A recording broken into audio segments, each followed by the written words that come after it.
Com part 1 business administration का paper second entrepreneurship and small business management. आज का topic है स्मॉल एंटरप्राइजेस गवर्निंग पॉलिसी यानी लघु उपक्रम अभिशासक नीति। इसका लेक्चर 2 भारत में लघु उपक्रम नीतियाँ। इसके लेक्चर 1 में मैंने औद्योगिक नीति प्रस्ताव 1948, 1956, 1977 और 1980 की जो औद्योगिक नीति प्रस्ताव है उसमें लघु उपक्रम के बारे में क्या क्या नीतिगत बातें दी हुई हैं उसके बारे में विस्तृत रूप से चर्चा की थी।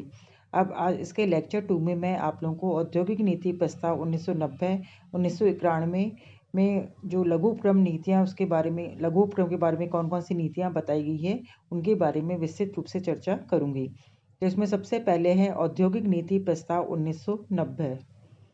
औद्योगिक नीति 1900 प्रस्ताव ये 1990 में औद्योगिक नीति पारित की गई थी। इसमें लघु उद्योगों के संबंध में कई नीतिगत बातों का समावेश किया गया है। उसमें कुछ नीतिगत बातें इस प्रकार से है। इस नीति में सबसे पहले लघु उद्योगों की जो निवेश सीमा है उसमें वृद्धि करने की घोषणा की। तो इसके जो लघु उद्योग के विभिन्न क्षेत्र हैं, जैसे अति लघु उद्योगों में निवेश की सीमा को पहले 2 लाख थी जिसे बढ़ाकर 5 लाख रुपए कर दिया जाएगा। इसी प्रकार से जो लघु उद्योगों में निवेश की सीमा 35 लाख से बढ़ाकर उसको 60 लाख रुपए कर दिया। और तीसरा है सहायक उद्योगों में निवेश सीमा को 45 लाख रुपए से बढ़ाकर 75 लाख रुपए कर दिया गया।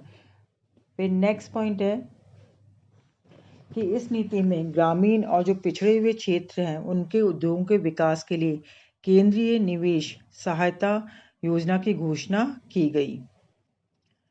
फिर नेक्स्ट है तकनीक उन्नयन कार्यक्रम के क्रियान्वयन को इस नीति के अंतर्गत प्रभावी बनाया जाएगा।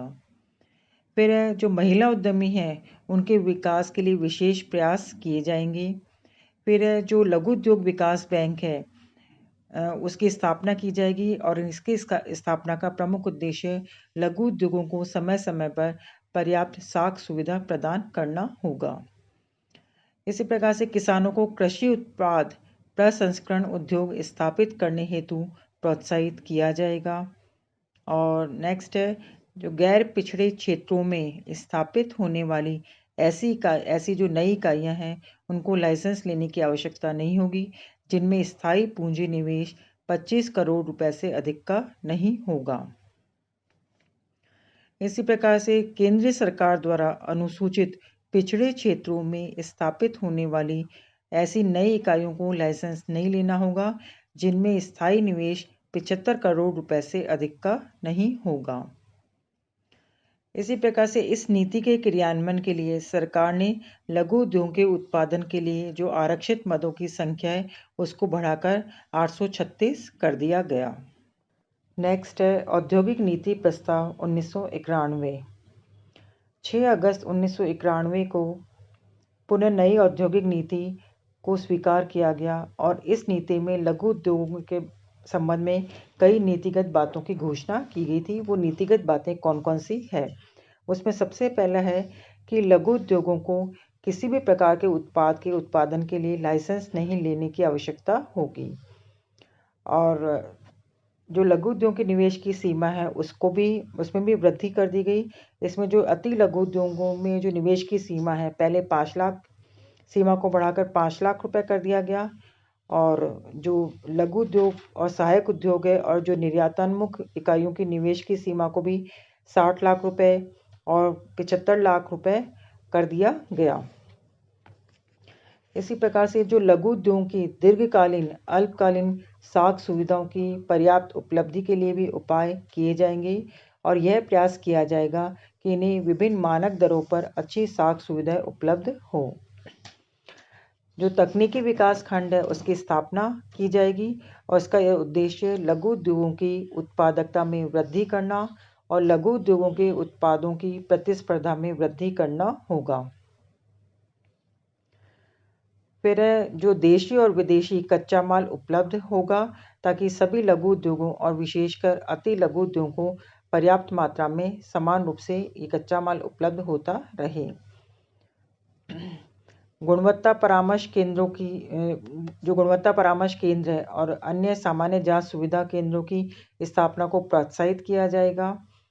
लघु उद्योग क्षेत्र में जो निर्यात है उनको प्रोत्साहित किया जाएगा और इस हेतु लघु उद्योग विकास संगठन और जो नोडल एजेंसी है इसके रूप में मान्यता दी जाएगी। और जो उद्यमिता विकास के लिए महिला उद्यमियों को विशेष प्रशिक्षण दिया जाएगा और जो उद्यमी प्रशिक्षक और जो उद्यमी प्रेरकों की संख्या को बढ़ाया जाएगा ताकि उद्यमिता विकास का जो कार्यक्रम है उसको गति मिल सके। इसी प्रकार से जो जनता कपड़ा योजना है उसको धीरे धीरे समाप्त किया जाएगा और उसके स्थान पर एक सर्वव्यापी योजना जिसे परियोजना पैकेज स्कीम के नाम से जाना जाता है वो लागू की जाएगी।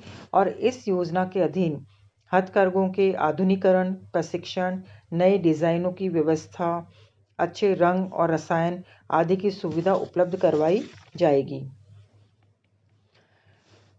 हस्तकला क्षेत्र के लिए प्रशिक्षण, डिज़ाइन, विकास, उत्पादन और नियमन की सहायता को बढ़ावा दिया जाएगा। सुलभ उपक्रम नीतियों की नवीन प्रवृत्तियाँ, recent trends in MSME policy. जो वित्तीय वर्ष 2006 और 7 है लघु उद्योग के लिए एक्चुअल में काफ़ी हिस्टोरिकल ईयर रहा।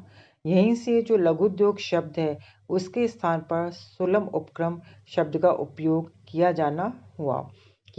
जाने की शुरुआत हुई। और इसी वर्ष हमारे देश में सूक्ष्म, लघु और मध्यम उपक्रम अधिनियम 2006 में 2 अक्टूबर 2006 को लागू किया गया। और इस स्थिति से लेकर आज तक सुलभ उपक्रम क्षेत्र की जो विभिन्न नीतियाँ, कार्यक्रम, नियमों आदि में भारी परिवर्तन हुआ। अब वो कौन कौन सा परिवर्तन हुआ उसके बारे में मैं आप लोगों से चर्चा करूँगी। उसमें सबसे पहले है राष्ट्रीय सुलभ उपक्रम बोर्ड का गठन। हमारे देश में जो राष्ट्रीय सुलभ उपक्रम बोर्ड का गठन किया गया, इसका जो अध्यक्ष है वो सुलभ उपक्रम मंत्रालय का मंत्री होता है और इसमें जो संसद सदस्यों, केंद्रीय सरकार, राज्य सरकार, लघु विकास बैंक, रिजर्व बैंक, नाबार्ड, लघु उद्योग संघों, श्रम संघों आदि के प्रतिनिधि सदस्य होते हैं। इसे एक वैधानिक हैसियत प्राप्त है और ये बोर्ड कई कार्यों को संपन्न करता है। वो कौन कौन से कार्य हैं उनमें पहला है कि जो सुलभ उपक्रम है उनके विकास और विस्तार को जो प्रभावित करने वाले डिफरेंट फैक्टर्स हैं उनका परीक्षण करना। फिर है केंद्र सरकार ने जो सुलभ उपक्रमों के विकास के लिए विभिन्न नीतियाँ और जो कार्यक्रम बनाए हैं उनका समय समय पर रिव्यू करना। फिर है केंद्र सरकार द्वारा सुलभ उपक्रमों के लिए जो मतलब कार्यक्रम वगैरह बनाए हैं उनकी अनुशंसा करना। फिर केंद्र सरकार को समय समय पर परामर्श देने का कार्य करना। नेक्स्ट पॉइंट है परामर्श समिति। सुलभ उपक्रम के प्रावधानों के अधीन ही केंद्र सरकार को सुलभ उपक्रमों के लिए परामर्श समिति का गठन करना होता है। इस परामर्श समिति का जो सभापति है वो सुलभ उपक्रमों का प्रभारी केंद्रीय सचिव होता है। इसके सदस्यों में वाणिज्य, खाद्य प्रसंस्करण, श्रम नियोजन, वित्त मंत्रालय और राज्य सरकार के योजना आयोगों, लघु उद्योग संघों आदि के प्रतिनिधि होते हैं। अब इस समिति के मुख्य रूप से 2 प्रकार के कार्य करती है। एक तो पहला है कि जो राष्ट्रीय सुलभ उपक्रम बोर्ड है उसके द्वारा प्रेषित जो मामले हैं उनकी जांच पड़ताल करना। और जो दूसरा है केंद्र सरकार और राज्य सरकारों को सुलभ उपक्रम अधिनियम के प्रावधानों के अनुसार निर्धारित मामलों पर परामर्श देने का कार्य करना होता है। फिर नेक्स्ट है उपक्रमों का वर्गीकरण। ये जो सुलभ उपक्रम अधिनियम बनाया गया इसकी व्यवस्थाओं के अनुरूप अब उद्योग शब्द की जगह अधिक व्यापक शब्द यानी उपक्रम शब्द का उपयोग किया जाने लगा। इस अधिनियम के प्रावधानों के अनुसार ही उपक्रमों को 2 महत्वपूर्ण वर्गों में बांटा जाएगा। जैसा पहला है निर्माणी उपक्रम और दूसरा सेवा प्रदाता उपक्रम। ये जो निर्माणी और सेवा प्रदाता उपक्रम है इनको पुनः 3 वर्गों में विभाजित किया जाता है। तो सबसे पहले है निर्माणी उपक्रम। निर्माणी उपक्रम में 3 हो गए, जैसे सूक्ष्म निर्माणी उपक्रम, दूसरा लघु निर्माणी उपक्रम और तीसरा है मध्यम निर्माणी उपक्रम। अब जो सूक्ष्म निर्माणी उपक्रम है वो किसे इस सूक्ष्म निर्माणी उपक्रम में कितने निवेश की आवश्यकता है। तो इसमें यह है कि जिसके प्लांट और मशीनरी में मिनिमम मतलब जो मैक्सिमम है वो 25 लाख रुपए तक का पूंजी निवेश हो सकता है। फिर दूसरा जो लघु निर्माणी उपक्रम है उसकी प्लांट और मशीनरी में कम से कम 25 लाख रुपए और अधिकतम 5 करोड़ रुपए तक की राशि का निवेश होता है। फिर तीसरा है मध्यम निर्माणी उपक्रम, जिसके प्लांट और मशीनरी में कम से कम कितना होगा, उसका जो मैक्सिमम था वो इसमें हो जाएगा मिनिमम, यानी 5 करोड़ रुपए और मैक्सिमम 10 करोड़ रुपए तक का निवेश हो सकता है। इसी प्रकार से जो सेवा प्रदाता उपक्रम है उनको भी 3 वर्गों में विभाजित किया गया है। पहला है सूक्ष्म सेवा प्रदाता उपक्रम, जिसके उपक्रमों में अधिकतम 10 लाख रुपए तक का पूंजी निवेश होता है। फिर नेक्स्ट है लघु सेवा प्रदाता उपक्रम, जिसके उपकरणों में कम से कम 10 लाख रुपए और अधिकतम 2 करोड़ रुपए तक का पूंजी निवेश होता है। फिर तीसरा है मध्यम सेवा प्रदाता उपक्रम, जिसके उपकरणों में कम से कम 2 करोड़ रुपए और अधिकतम 5 करोड़ रुपए तक का निवेश होता है। फिर नेक्स्ट पॉइंट है राष्ट्रीय निर्माणी प्रतिस्पर्धा कार्यक्रम। केंद्रीय सरकार ने निर्माणी क्षेत्र के उपक्रमों, विशेषकर जो लघु और मध्यम उपक्रमों की प्रतिस्पर्धी क्षमता में सुधार करने के लिए जो वित्तीय वर्ष 2005-06 है उसमें राष्ट्रीय निर्माणी प्रतिस्पर्धात्मक कार्यक्रम को बनाने की घोषणा की गई थी। नेक्स्ट पॉइंट है लघु स्तरीय क्षेत्र में निर्माण हेतु उत्पाद मदों में आरक्षण की समाप्ति। जैसा कि हम जानते हैं कि 1977 से जो लघु स्तरीय क्षेत्र द्वारा निर्माण किए जाने वाले जो आरक्षित उत्पाद मद है उनके जो आरक्षण को समाप्त करने की प्रक्रिया शुरू हो गई थी। सरकार ने इसे पुनः दोहराया और लघु उपक्रमों को तकनीक की उन्नति, निर्यात संवर्धन और बड़े पैमाने के लाभों को प्राप्त करने हेतु अवसर उपलब्ध कराने के उद्देश्य से लघु स्तरीय क्षेत्र द्वारा जो निर्माण हेतु आरक्षित उत्पाद मदों को आरक्षण से मुक्त करना जारी रखा जाएगा। तो ये मार्च 2014 है उसमें सुलम उपक्रमों के लिए आरक्षित उत्पाद मदों की संख्या से 20 कर दी गई। नेक्स्ट पॉइंट है सूक्ष्म लघु उपक्रमों से ज्ञापन प्राप्त करने वाले प्राधिकारी के संबंध में अधिसूचना। केंद्र सरकार ने सभी राज्यों और केंद्र शासित प्रदेशों को छोड़कर सूक्ष्म और लघु उद्यमियों से ज्ञापन प्राप्त करने वाले जो प्राधिकारी है उनको नामांकित करने के लिए अधिसूचना जारी कर दी गई। नेक्स्ट है सूक्ष्म और लघु उपक्रम सुविधा परिषद संबंधी नियमों की अधिसूचना। केंद्र सरकार ने कुछ राज्यों और केंद्र शासित प्रदेशों को छोड़कर सभी राज्यों और केंद्र शासित प्रदेशों के लिए सूक्ष्म और लघु उपक्रम सुविधा परिषद संबंधी नियमों को अधिसूचित कर दिया गया। नेक्स्ट है सुलम उपक्रमों पर प्रधानमंत्री कार्यदल का गठन। सुलम उपक्रमों से संबंधित जो विभिन्न प्रकार की समस्याएं हैं उनका निवारण करने हेतु प्रधानमंत्री कार्यदल का गठन 2 सितंबर 2009 को किया गया। इस कार्यदल ने 30 जनवरी 2010 को अपना प्रतिवेदन प्रधानमंत्री को सौंप दिया।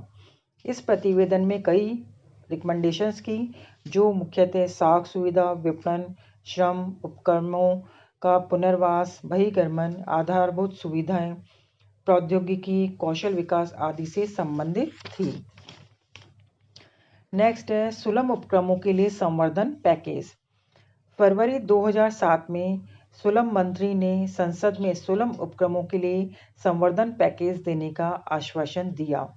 इस आश्वासन के अनुरूप ही 2 मार्च 2007 को सुलम उपक्रमों के लिए संवर्धन पैकेज की घोषणा की गई, जिसमें तकनीकी उन्नयन, प्रशिक्षण, साख सुविधा, महिला उद्यमिता आदि कई समस्याओं के समाधान हेतु उपाय सम्मिलित हैं। नेक्स्ट है सुलम उपक्रमों की जनगणना। केंद्र सरकार ने वर्ष 2006-07 के वर्ष के संदर्भ में सुलम उपक्रमों की 5 वर्षीय चतुर्थ जनगणना भी करवाई। फिर है स्टॉक एक्सचेंज सेवाएं। लघु और जो मध्यम उपक्रमों को पूंजी प्राप्त की सुविधा प्रदान करने हेतु उन्हें स्टॉक एक्सचेंज से सेवाएं प्रदान करने का नीतिगत निर्णय वर्ष 2010 में ले लिया गया और इसी अनुरूप सेबी ने 27 सितंबर 2011 को बम्बई स्टॉक एक्सचेंज के लघु और मध्यम उपक्रमों के लिए मंच की मंजूरी दे दी गई। फिर नेक्स्ट है नारियल जटा क्षेत्र में नई पहल। केंद्र सरकार ने मार्च 2008 में नारियल जटा क्षेत्र को सुदृढ़ करने हेतु भी एक नई योजना प्रारंभ की। नेक्स्ट मेन हेडिंग है सूक्ष्म और लघु उपक्रमों के लिए संवर्धन package 2007 promotion package for MSME 2007। देश में जो सुलभ उपक्रम है विशेषकर जो सूक्ष्म और मध्यम उपक्रमों के प्रमोशन के लिए संवर्धन हेतु एक संवर्धन पैकेज 2007 में की घोषणा की गई।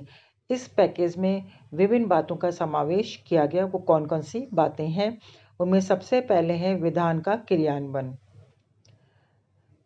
इसमें यह है कि जो सरकार सभी जो स्टॉक होल्डर्स हैं उनके सक्रिय सहयोग के लिए सुलभ उपक्रम विकास अधिनियम 2006 को प्रभावी रूप से शीघ्र अतिशीघ्र लागू करेगी।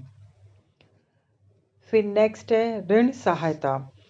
सरकार इस पैकेज के अंतर्गत जो लघु उद्योग विकास बैंक के सहयोग से 50 लाख अतिरिक्त सूक्ष्म उद्यमियों को ऋण उपलब्ध कराया जाएगा। इसी प्रकार से जो सूक्ष्म और लघु उद्योगों और जो अधिक क्लस्टर्स की ऋण आवश्यकताओं को पूरा करने हेतु लघु उद्योग विकास बैंक की शाखाओं की संख्या को 100 तक बढ़ाया जाएगा। नेक्स्ट पॉइंट है राजकोषीय सहायता। राजकोषीय सहायता में कई चीज़ें हैं, जैसे पहला क्रेडिट कार्ड जो क्रेडिट गारंटी फंड के लिए इसके कोष की राशि को आगामी 5 वर्षों में 2,500 करोड़ तक बढ़ाया जाएगा। फिर है सूक्ष्म और लघु उपक्रमों द्वारा उत्पाद शुल्क के भुगतान की समय सीमा को बढ़ाया जाएगा।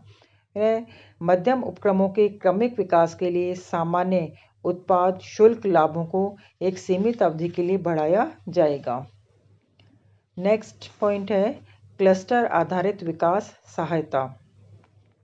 सूक्ष्म और लघु उपक्रमों के तीव्र विकास के लिए क्लस्टर विकास कार्यक्रम की भी समीक्षा की जाएगी।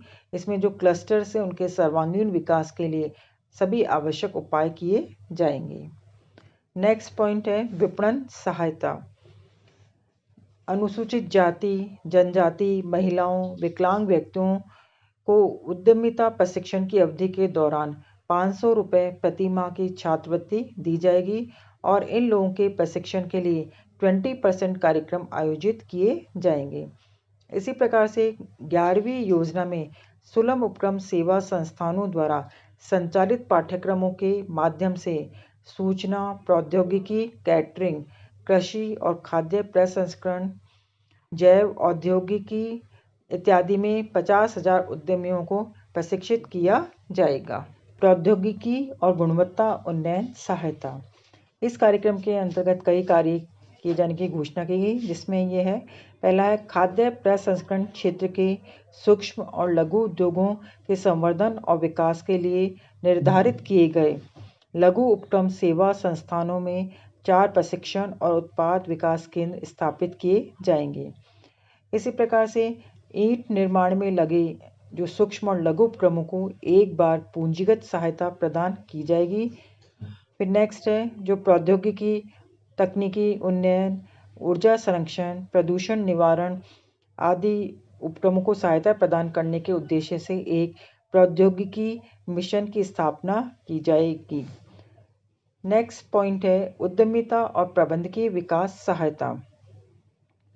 उद्यमिता और प्रबंधकीय विकास सहायता के लिए राष्ट्रीय निर्माणी प्रतिस्पर्धात्मक कार्यक्रम आयोजित किया जाएगा और इन घटकों के क्रियान्वयन से विपणन सहायता उपलब्ध करवाई जाएगी। नेक्स्ट है महिला स्वामित्व के उपक्रमों का सशक्तिकरण। महिला स्वामित्व के उपक्रमों के सशक्तिकरण के लिए कई कार्य हैं, जिसमें है 1200 उद्यमिता क्लब संचालित करने हेतु 5 जो सेलेक्टेड यूनिवर्सिटीज़ है, कॉलेजेस है, उनको वित्तीय सहायता प्रदान करने हेतु एक योजना का निर्माण किया जाएगा।